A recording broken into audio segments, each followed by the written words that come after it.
Welcome to the deep dive. You know the drill. You send us your reading list, and we extract the truly valuable insights. Exactly. In our recent episodes, we've explored the water industry from various angles. Today, we'll be talking about the prospects of the water industry in Asia. Wow, what a big topic. It really is huge. And we've got some really comprehensive sources today. Things like the Asian Infrastructure Investment Bank's Asian Water Sector Right, Analysis. the AIIB report. And also the OECD's water governance in Asia Pacific. So they give us a pretty good picture, I think, of the challenges, but also the opportunities. Yeah, opportunities in this, incredibly diverse part of the world. Diverse is definitely the word. Billions of people, every kind of climate zone, different economic stages. It's a lot. And the pressure on water resources is clearly immense. So our mission today is to kind of pull out the key insights for you, the listener. Right. What's the current state? What kind of investment are we talking about? And, crucially, how does governance fit into all this? Exactly. We want to give you that essential understanding without, drowning you in data. Okay, let's unpack this. Asia's water issues. It's such a massive challenge. Where do we even begin to get a handle on the scale? Well, I think a good starting point is just the intense strain on the actual freshwater ecosystems. It's quite alarming, actually. How's those? Well, for starters, Asia is home to 8 of the world's top 10 most plastic-polluted rivers. 8 out of 10. That's bad. And it's not just plastic. The overall health of these freshwater systems, it's generally worse than forests or grasslands or coastal areas in the region. Really, worse than those. Yeah. I mean, think about this. Something like 40% of Asia's wetlands have been lost just since 1970. 40%? Yeah. Since the 70s. Yeah. That's huge ecological pressure right there. It really is. And then you layer on top of that the impacts of climate change, which, as you said, are incredibly varied across the continent. Yeah, it's definitely not a one-size-fits-all problem, is it? Not at all. If you look at the high mountain areas like the Hindu Kush-Himalaya, these are real global warming hotspots. Meaning they warm faster than the global average. Exactly. Even if the world manages to stick to 1.5 degrees Celsius warming, these areas could see much higher increases. And what does that mean for water?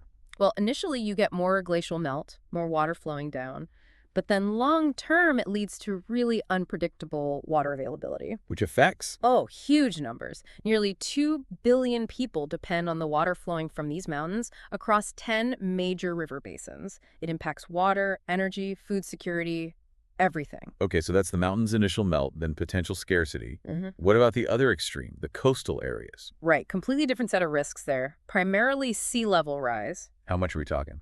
It could be as much as 1.4 meters by the end of the century if we continue on the current path. Plus, you get more intense coastal storms. And who gets hit hardest? Well, in absolute terms, countries like China, Vietnam, Bangladesh, with their huge coastlines and low-lying deltas. But relatively speaking, small island nations face the biggest threat to their very existence. And it's not just the coasts, right? I remember reading about rainfall pattern shifts, too, inland. Yes, absolutely. Tropical regions across Asia are likely looking at more variable seasons. More intense rainfall when it does come, changes to monsoon patterns. Which means more floods, more droughts. Potentially both. That kind of unpredictability is devastating for agriculture, obviously, but also increases risks across the board. And all this leads to significant economic damage, I assume. The reports mention huge losses. They do. We're talking tens of billions of dollars every single year across Asia, just from inadequate water supply and sanitation, or water scarcity, or flood damage. Tens of billions. Wow. Is that spread evenly? Not really. Eastern and Southern Asia tend to see the largest absolute losses. But beyond the money, there's the human cost, which is immense. Yeah, the access issue. Hundreds of millions still lack basic drinking water, and over 1 billion people don't have adequate sanitation. 1 billion. Those numbers are just hard to grasp. The reports mentioned India and China having the largest total numbers at risk, which makes sense given their populations. Right.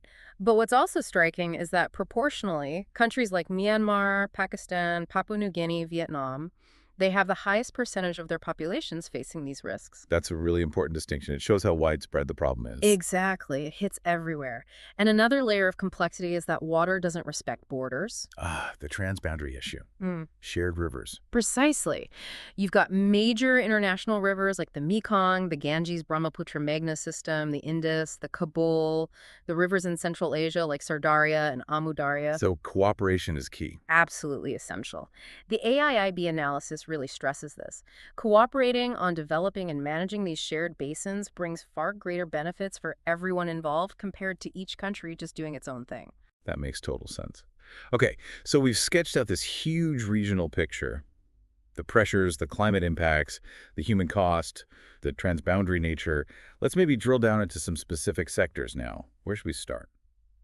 I think water supply and sanitation, WSS, has to be first. It's so fundamental. And still a massive challenge, despite progress. Definitely. The OECD figures suggest 1.7 billion people in the Asia-Pacific lack basic sanitation. That's huge. And the AIB report puts the number without basic drinking water at least 370 million. Still massive numbers. And it varies a lot by region within Asia, right? Hugely. The AIB report has some good visuals on that, showing the disparities. And it's not just about having no access. There's this growing issue of so-called off-grid customers. What does that mean exactly? People who are technically covered, but not really getting reliable service. Sort of. It often means people relying on informal vendors or self-supply, even in areas with piped networks. And it's heavily concentrated among poorer communities. I'll concentrate. Well, in many developing countries, over two-thirds, like 68%, of these off-grid users are from the bottom two income quintiles.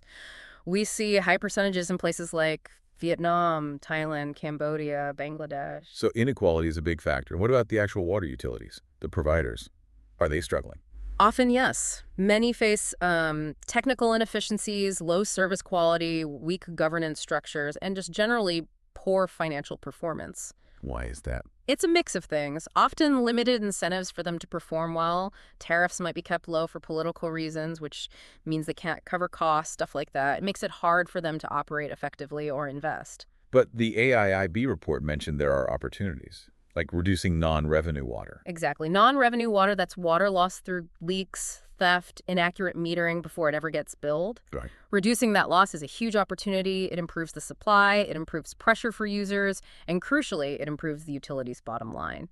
Makes them more financially viable, maybe even credit-worthy enough to borrow for improvements. Many struggle with that now. And how the private sector fits in has also changed, hasn't it? It's not all about full privatization anymore. No, not really. Back in the late 90s, there was a big push for concessions, basically handing over the whole system to a private company for a long time. Right. But that model's become much rarer. Now you see more targeted approaches, like service contracts focused just on fixing leaks or improving energy efficiency, or maybe design-build-operate models for specific plants. So more specific partnerships. Exactly. And the OECD report uses the example of the regulatory office in Manila to show how important strong oversight is when you do have these partnerships. And there was another concept mentioned, CWIS, Citywide Inclusive Sanitation. Ah, yes, CWIS. That's seen as a really promising approach. The idea is to look beyond just the technical fixes the pipes and treatment plants. It integrates the technical side with the financial, the institutional, the regulatory, and importantly, the social aspects. It's about creating sanitation systems that actually work for everyone in a city, sustainably and fairly. Not just building toilets, but making the whole system function. Got it. So WSS is incredibly complex. Yeah. What about irrigation? That's got to be massive in Asia for food production. Absolutely critical for food security. But it faces huge challenges, too. A big one is water use efficiency. A lot of water is wasted in older systems. And the energy link. Pumping water. Yes, the water-energy nexus is very strong in irrigation. Pumping groundwater especially uses a ton of energy. So there's a real need to modernize irrigation infrastructure and improve management practices. And it's competing with other water users, I guess. Increasingly so. Growing cities need water, industries need water, and we also need to leave enough water in rivers for the environment, what they call environmental flows. So irrigation is under pressure from multiple sides. And the energy sector itself is obviously heavily reliant on water. Hydropower is the obvious one. Hydropower, definitely, but also cooling for thermoelectric power plants. Most conventional power plants need huge amounts of water for cooling. I didn't realize it was that significant for non-hydro plants. Well, yeah. It creates these really tight interdependencies and potential conflicts, too. Plus, the energy sector is very vulnerable to water issues, droughts reducing hydro output, floods damaging infrastructure. And it goes the other way, too, right? Wasting water wastes energy. Precisely, like inefficient pumping for irrigation we just mentioned. It's all connected. Okay, and we can't possibly discuss water in Asia without talking about disasters. Floods and droughts seem almost constant news. They are devastatingly frequent. The economic damage, as we said, is in the tens of billions annually. And the Asia-Pacific region is just statistically far more likely to be hit by these disasters than other parts of the world. Mostly floods and storms. Yes, those are the most common and cause the most damage, according to the data. The AIIB report lists some really stark examples: the 2010 Pakistan floods, 2011 in Thailand, Typhoon Haiyan in the Philippines in 2013. Huge impacts. And climate change is making it worse. More intense storms. That's the projection, unfortunately, especially for tropical cyclones. More frequent, more intense. And that combines with the sea level rise threat for coastal areas. Exactly. It's a double threat. Major Asian port cities, Kolkata, Mumbai, Dhaka, Guangzhou, Ho Chi Minh City, many others are incredibly exposed to coastal flooding. And more people are moving to cities too, right? Which increases the exposure. Right. Urbanization is putting more people and more assets in harm's way. Projections suggest hundreds of millions of urban Asians could be at risk from coastal flooding, and hundreds of millions more from inland, river-based flooding by 2025. Many megacities actually face both risks. It's also interesting how these localized disasters can ripple outwards. The Thailand floods affecting global supply chains. Yes, that was a real wake-up call. The impact on automotive and electronics manufacturing showed just how interconnected things are. Managing these water risks isn't just local, it's about regional and even global economic stability. And the solutions involve both built infrastructure and nature. Exactly. The AIIB report talks about needing both gray infrastructure dams, levees, engineered solutions, and green infrastructure, leveraging natural systems like mangroves, wetlands, healthy riverbanks to absorb floodwaters. We should also quickly mention the freshwater ecosystems themselves, which we started with. They're under threat beyond just pollution. Yes, habitat loss is a major issue. And when these ecosystems decline, we lose the vital services they provide: filtering water, supporting fisheries, buffering floods. And one more sector the sources mentioned was navigation, using rivers for transport. Right, inland waterway transport. There's growing interest because it can be cheaper and have lower emissions than road or rail, especially for bulk goods. China has done a lot with this. Yes, China's a big example. But other governments like India, Myanmar, Vietnam, Lao PDR are also looking seriously at developing their inland waterways. Okay, so that covers a lot of the specific sectors. It really feels like across all of them, some core issues keep popping up. Governance seems to be a huge one. Absolutely central. The OECD report really hammers this home. You can build the best infrastructure in the world, but if the institutions managing it are weak, it won't be effective. So it's about finding a balance. Yeah. I mean, the physical stuff and the management side. Exactly. A balance between investing in infrastructure and strengthening the institutions and policies. The OECD has principles for this: effectiveness, efficiency, trust. Yes, they lay out principles focusing on those three areas. But their survey of the region found that, well, while many countries have water policies on paper, Implementation is the problem. often, yes, lack of staff, lack of funding, it hampers putting policies into practice. And regulatory frameworks, especially for water services, often lack teeth. They aren't very effective. And using tools like water pricing or pollution charges is also limited. Quite limited uptake in many places. Plus, there are big challenges with just getting good data. Monitoring systems are often weak or fragmented. The OECD uses an example from Karnataka in India to show how difficult it can be to get a clear picture from the available data. And involving the public, stakeholders. Also quite low in many countries, according to the OECD survey. Even though we know that engaging stakeholders, the actual water users, communities, businesses, is vital for making sure policies are fair and actually work on the ground. Beyond governance, this nexus idea also seems critical. The links between water and other things like energy and food. It's crucial because actions in one sector can have massive, sometimes unintended consequences for another.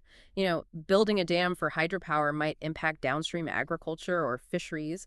Subsidizing energy for pumping groundwater depletes the water resource. You have to look at these connections. On the social dimension, gender and inequality. Hugely important. Lack of access to water and sanitation doesn't affect everyone equally. Women and girls often bear the brunt, spending hours collecting water, facing health risks from poor sanitation.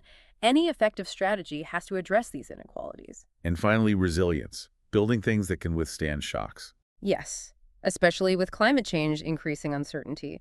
Infrastructure needs to be designed not just for current conditions, but to anticipate, prepare for, and adapt to future changes, whether it's floods, droughts, or anything else. So all these challenges, all these connections, it really underlines the need for infrastructure itself, doesn't it? The pipes, the dams, the treatment plants. Absolutely. You can't manage water without infrastructure. But again, it's not just about building more. It's about the right kind of infrastructure, managed well.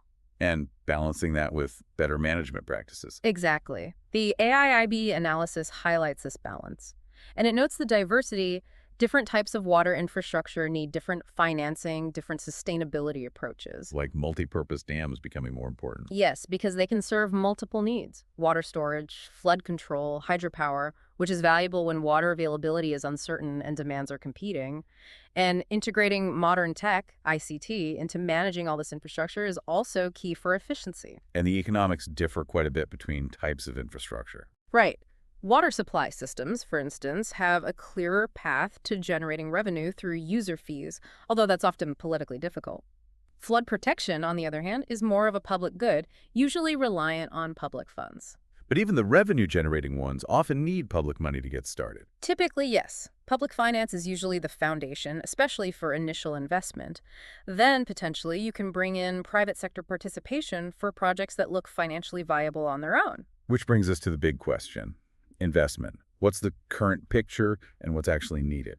Well, the current picture, especially in lower-income Asian countries, is still dominated by public investment. Private money plays a relatively small role overall, particularly in the water supply and sewerage sector compared to, say, energy or telecoms.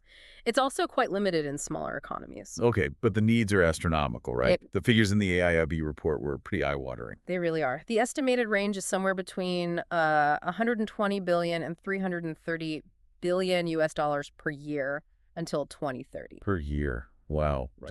Just for irrigation, water supply and sanitation, and flood protection. WSS alone is estimated at 93 to 153 billion a year.